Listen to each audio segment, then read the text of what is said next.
إن الذين كفروا من أهل الكتاب والمشركين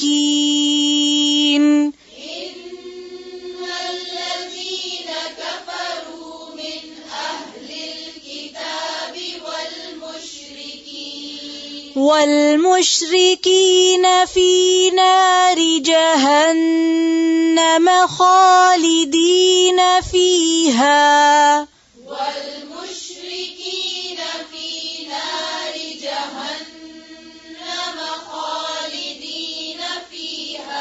أولئك هم شر البرية.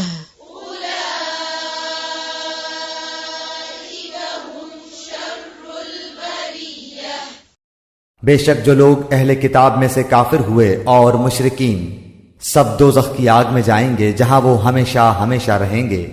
ये लोग बदतरीन खलायक हैं।